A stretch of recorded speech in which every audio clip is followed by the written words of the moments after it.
Hi everyone, so I've created this really fun sort of romantic, very elaborate smoky eye that's with a fresher face and a very soft, easy lip. So this look was done using a couple products I'm really liking this month, and it's the Too Faced Natural at Night palette. This thing is so smoky and beautiful. Here it is. It's from their new natural collection. I think this one's really cool because it's very unique compared to their other neutral palettes. I took that and also a glitter that Lit Cosmetics sent me to complete this eye. And this particular color is called Chocolate Cherry. And it's a solid size too. She let me choose this color and it's all over the lid. It's a whole lot of fun. And I sincerely hope that you enjoy this particular look. Had a lot of fun making it for you, so yeah. I hope to get a blog post up on Chocolate Cherry soon, as well as Natural at Night, so I'll have those up before you watch this tutorial. So I hope you enjoy, and thanks for watching. So now I want to do just sort of a very pretty smoky eye. So what I'm going to be doing is taking this Too Faced Natural at Night palette. This is the second time taking it, and I'm going to take my Dilume Tools 781.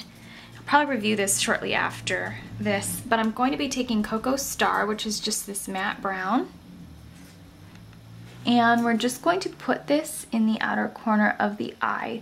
And this is a pretty, I guess, good-sized outer V brush, so it'll cover a lot of area. And then I'm just going to go down the surface of the eyelid as well, kind of like just drawing a really kind of flat, straight line. And I'm just going to blend that out. I'm going to, just blend that out. I'm going to draw it up in little rotation circles.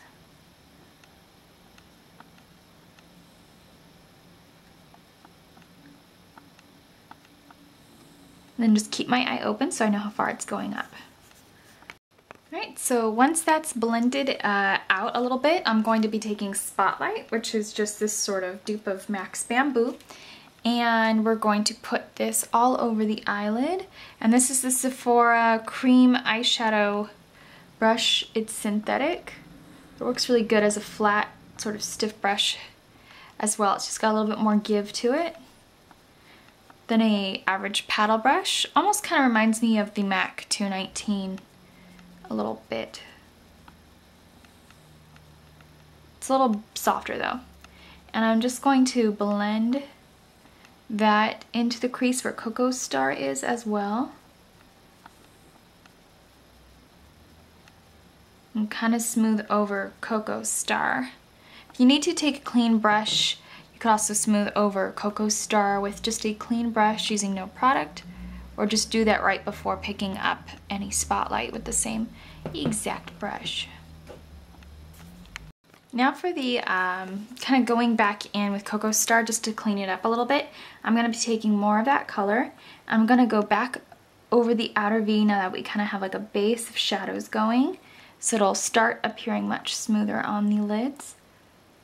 Sometimes it can be hard to just kind of blend in mattes over a really kind of just wet eye primer. Once again, I kind of just put that on my eyelids just because they're just so dry skin in general. So I'm just going to kind of scoot it in, pulling it in, and then once again, anytime you just need to blend it out, just take that clean brush.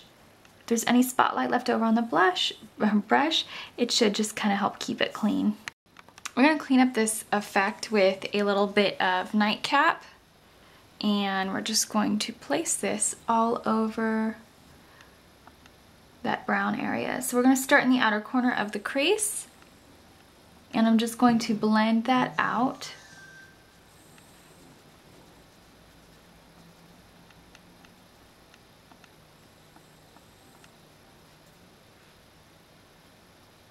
And then just try to fluff out this transition color. You can tap off a little bit of the color, clean it out with some dry tissue. Just go like this a little bit, get the excess out, and then just clean it up with a little bit of Nightcap, and then just keep a makeup remover. That's always what I take in videos. I know a lot of people think it's a dry tissue. I think that would really get very agitating for the eyes. It's always just a clean makeup remover wipe to remove the excess color that might fall out in my looks. So now that we're almost done with the look, you can see that those layers of dimension really were important to make the look very kind of finished and finessed. But now we're going to be taking the Mary Kay Mineral Eye Color in Sweet Cream. I love the Too Faced Natural at Night palette. It just doesn't really have an eyeshadow color that's suitable to on the brow bone for me personally. But if you have darker skin, you could definitely use that Spotlight shade for yours. So we're going to be taking Mary Kay's Sweet Cream, and we're going to place this under the arch of the brow bone.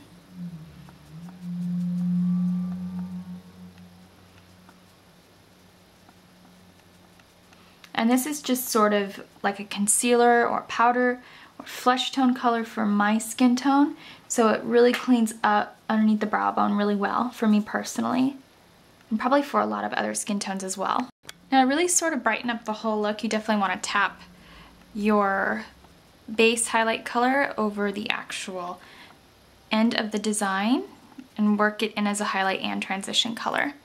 Now for the very arch of the brow bone, I'm going to be taking a little bit of White Lily, which is also a Mary Kay Mineral Eyeshadow, and I'm putting this on with my Dime Tools 769. It's just a flat topped angle brush, so it kind of works well for getting the arch and pulling back for like a more subtle highlight, and also for going into the inner tear duct as well. I'm sure you could find other uses for this brush. This is just mainly what I like to use it for.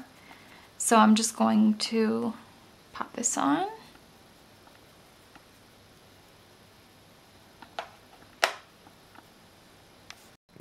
Okay, so now I'm going to take the Lit Water Resistant Base. This particular color Jody sent to me. I'm going to pop this on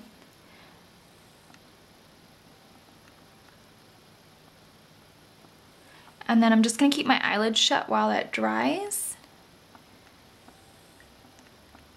because you don't want to make your eye too high while it's drying, because it'll transfer up or higher. Just going to keep them lowered, and then I'm going to let it become kind of tacky. Once it becomes tacky and all that good stuff, it's good to put your glitter on then, so that's what we'll be doing. So while that's setting up, I'll let you take a peek at Chocolate Cherry. This particular glitter was sent to me by Jody, and it's just a reddish brown color. So let me pick out a couple glitters, and this one is a solid sized 2 glitter. So looks like that, and I'll probably do a blog post on this one too. So I'm going to pop that on.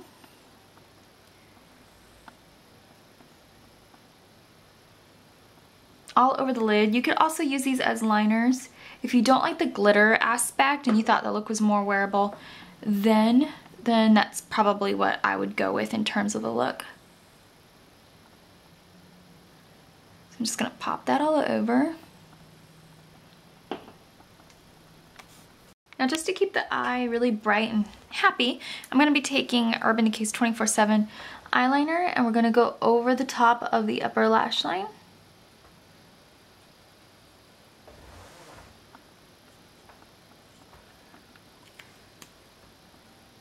Even though that eye is very sparkly, it's still kind of like smoldery.